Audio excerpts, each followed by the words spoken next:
Hello, I am Gauri. Let us see solutions. What are solutions? Solutions are homogeneous mixtures of two or more than two components such that composition properties are uniform throughout the mixture. So this is important. Whenever a mixture is prepared, composition and properties should be uniform throughout the mixture. So there are different types. First type is liquid solutions. So sugar or glucose in water, ethanol in water. Then next is oxygen in water.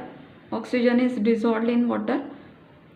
Next next type is gaseous mixture. So air is a mixture of number of gases. Major are oxygen and nitrogen. Naphthalene balls are kept in cupboard. Now solid mixture, this copper is used to carve or mold the gold ornaments. Now how to express the concentration of different solutions? There are different ways.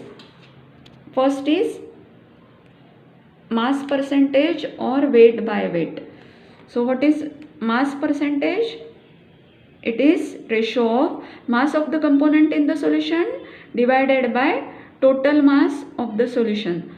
Suppose it is mentioned that 10 grams or 10% of sugar by weight. So 10 grams of sugar is dissolved in 90 grams of water for preparation of chocolate or chocolate. So next is this now this weight by weight or mass percentage, it is used for industrial purposes, weight by weight. Now next is volume percentage. It is a ratio of volume of the component divided by total volume of the solution multiplied by 100. So here we are considering volume of the solute and total volume of the solution.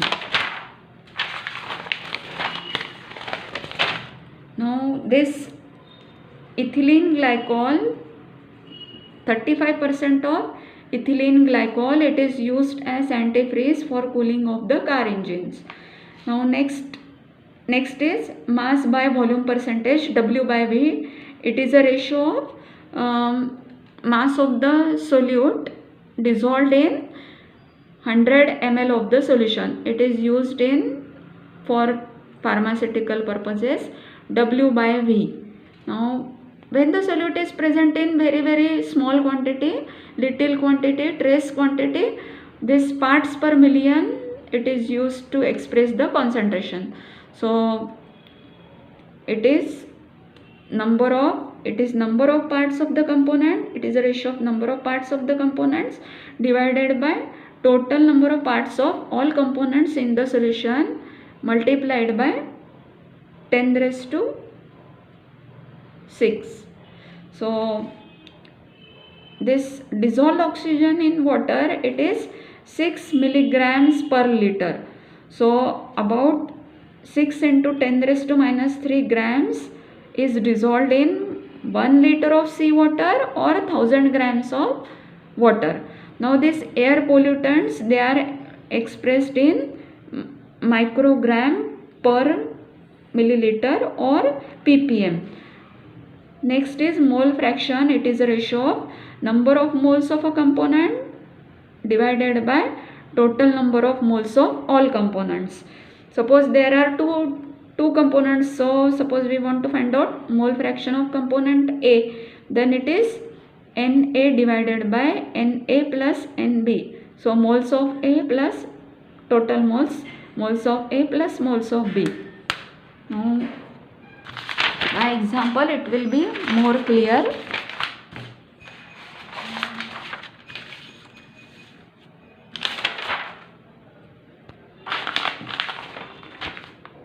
So example is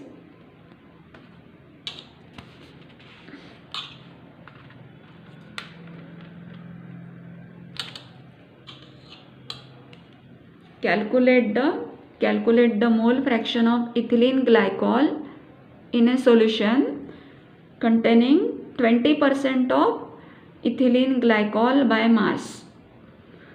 So let us consider structural formula for ethylene glycol. It is CH2OH, CH2OH.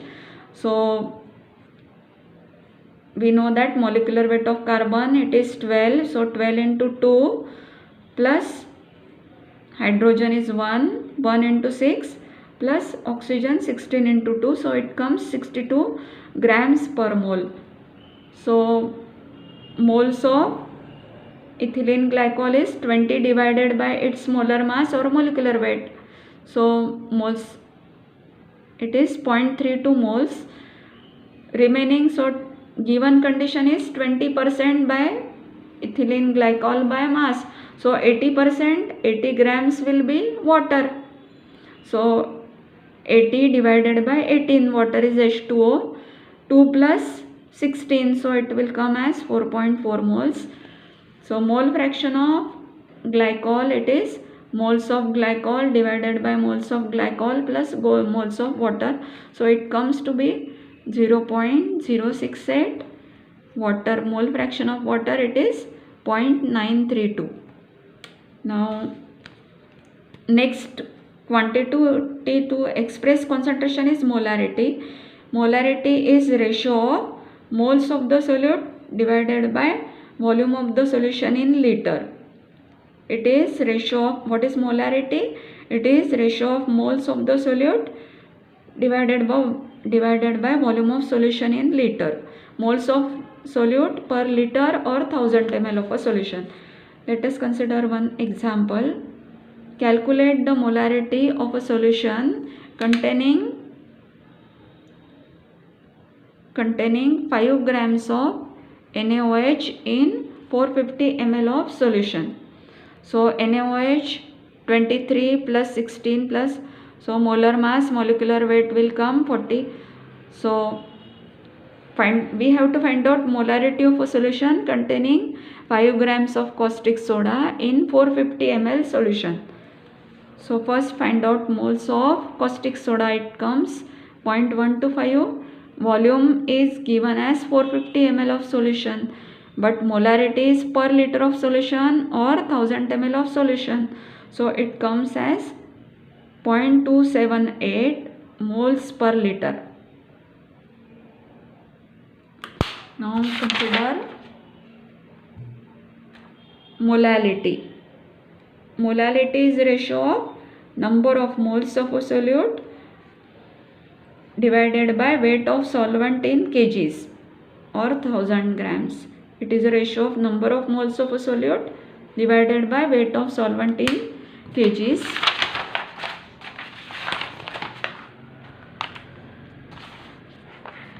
So by example it will be more clear. So this is example.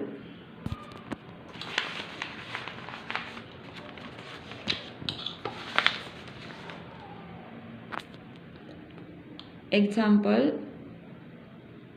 how many moles of 0.1 mole HCl are required to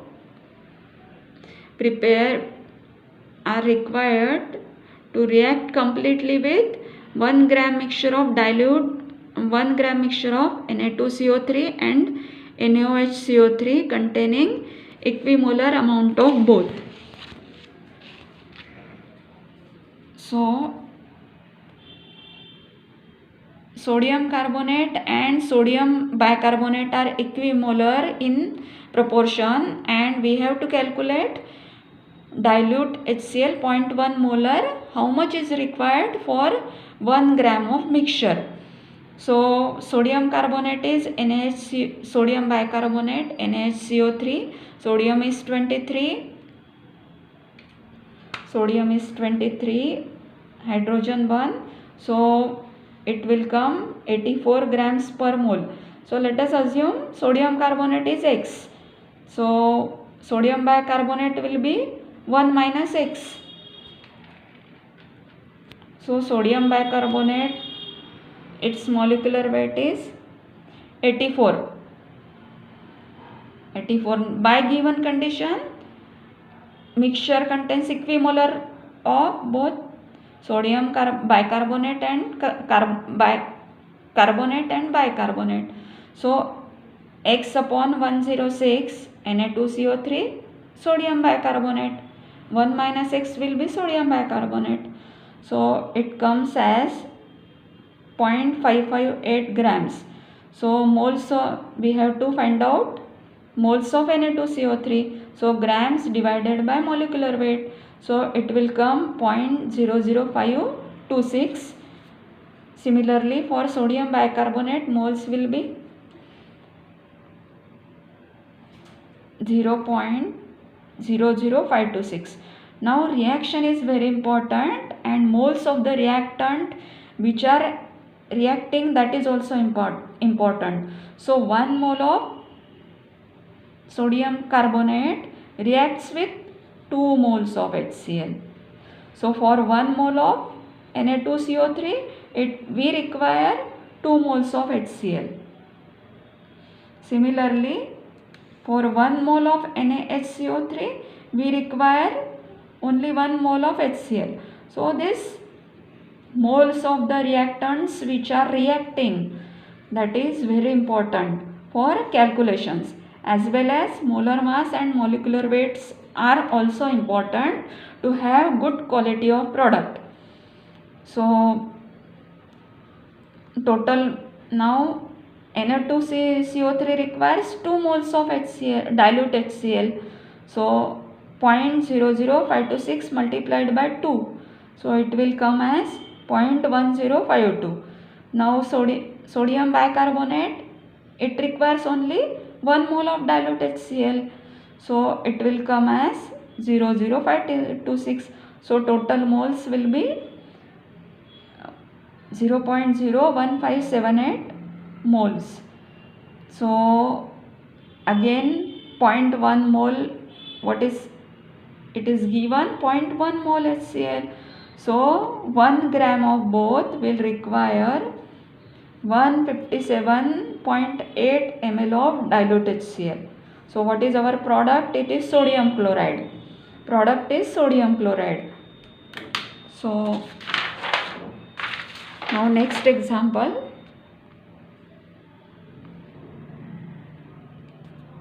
Next example is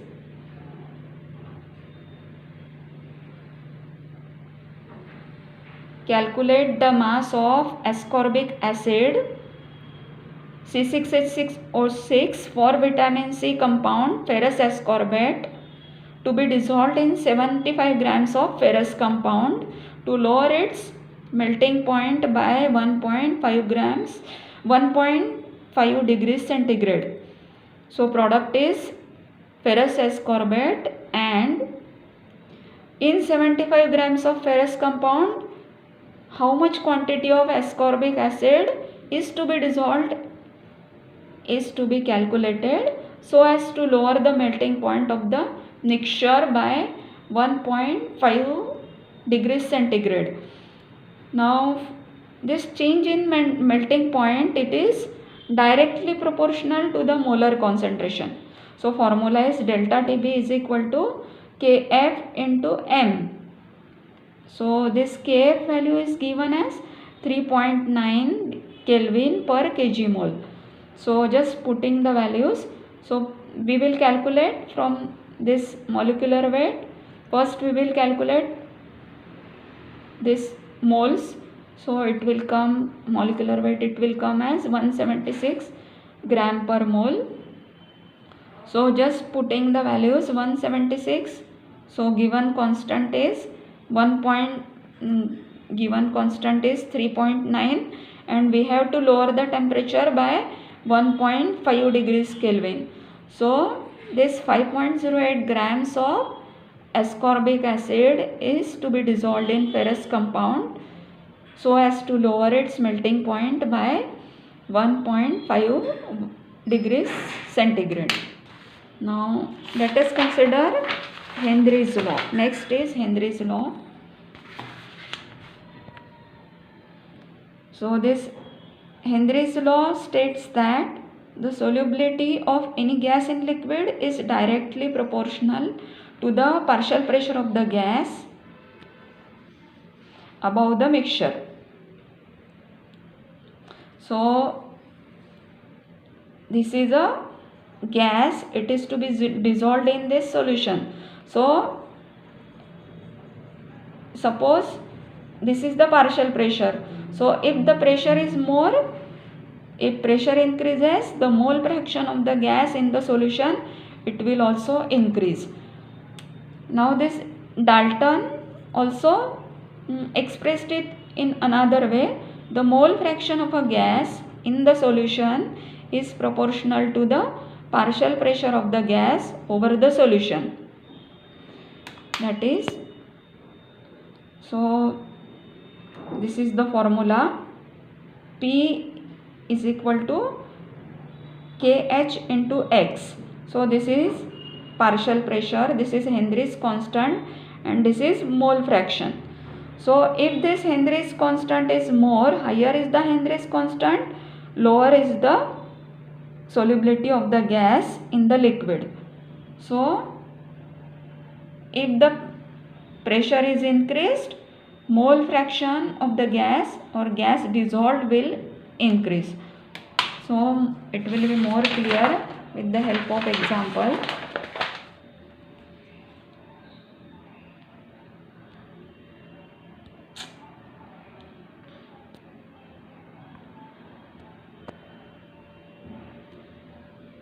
Example is, if N2 gas is bubbled in water at 293 degrees Kelvin, how many millimoles of N2 gas would dissolve in 1 liter of water? Given is this partial pressure of nitrogen is 0.987 bar. Henry's law constant is 76.48 kilobars. So this mole fraction is equal to partial pressure of nitrogen divided by Henry's constant. Partial pressure is given as 0.987 and Henry's constant is it is given in kilobars. So here it will come 10 raised to minus 3. So how many moles? 7.16 into 10 raised to minus 4. So 0.76 millimoles will dissolve in water. Now whenever this volatile liquids, liquid solutions or solid solutions are to be prepared, Raoult's law is important. So Raoult's law states that for a solution of volatile liquids, the partial pressure of each component of the solution is directly proportional to its mole fraction in the solution. Partial pressure of each component of the solution is directly proportional to the mole fraction present in the solution. So P1 is directly proportional to mole fraction in solution. So P1 is equal to P10 into X1. This P10 is vapor pressure of the pure component X1. For component P2, partial pressure of component 2 is equal to vapor pressure of component 2 into mole fraction of the component 2. Now as we know, Dalton's law, total pressure is equal to sum of partial pressures. So this Raoult's law, it is important to calculate the total pressure, temperature conditions for the mixtures, for this bubble point and dew point calculations of the mixtures or solutions. So this is mole fraction of component 1 and this is vapor pressure. So this component 1, it is increasing simultaneously, component 2 will decrease. So I am Gauri. If you like this, please subscribe it.